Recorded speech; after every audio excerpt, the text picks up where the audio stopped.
Hey everyone, jump outside your comfort zone with some physical therapy stuff. We talked this past couple weeks about doing this semicircle here. Put your toes lined up, even with the things right across. It's 14 inches out and 28 inches wide, so it's an arch of 14 inches. You want to take, this is my affected leg. You'll take it and, I've got this pole right here, but you can put a chair next to you to safety. Sorry, I didn't have that set up ahead of time. Sorry about that. Put a chair by you for safety. Just you need to just touch. Try your best not to touch, but you're not going to get away with it right away. So just take and do the heel taps. There. You want to try to bend your knee, bend your unaffected leg, and then push that foot out, put that way out there for the hip.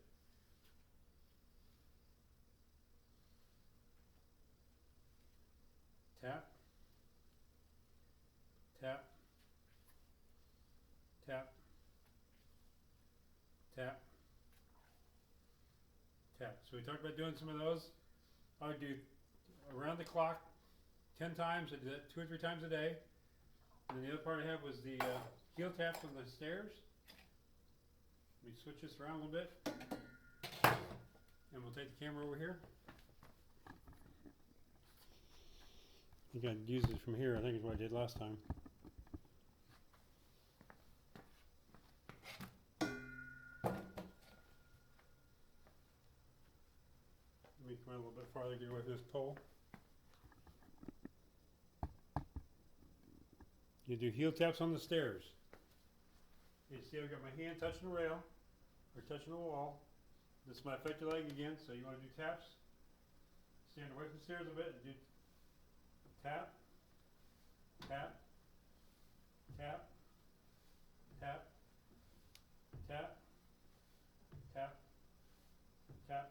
You want to alternate legs. Do 5 on each leg, so it'll be 10. Do 2 or 3 sets of these.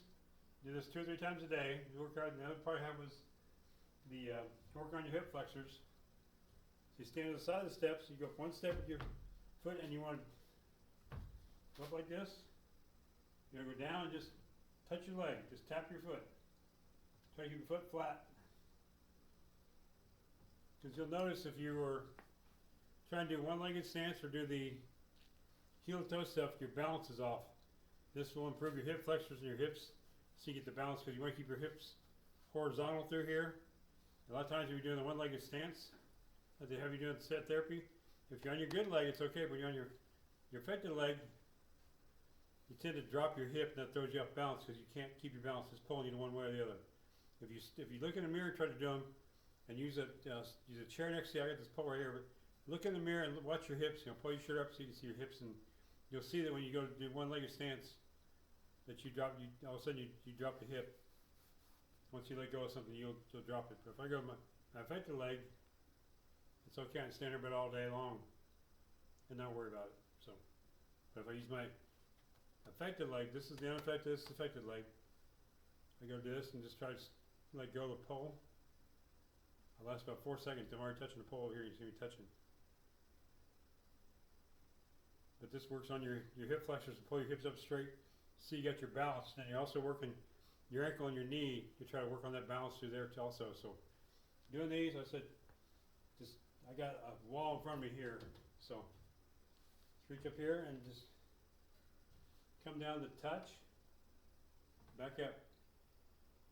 Touch. Try not to use the toe. Try to touch your whole foot. Don't drop down and then go up here. Make a controlled movement. And then you switch over. So switch over to this will be my affected leg up on the step. You want to just down and tap. Down and tap. Down and tap. Just don't slam your foot down. Do a nice tap and come up with it. And push to your quads and push to your calves to push yourself back up. Do a lot better that way. I think that's all I had to show you guys on this week, so hopefully that helps out. Talk to you later.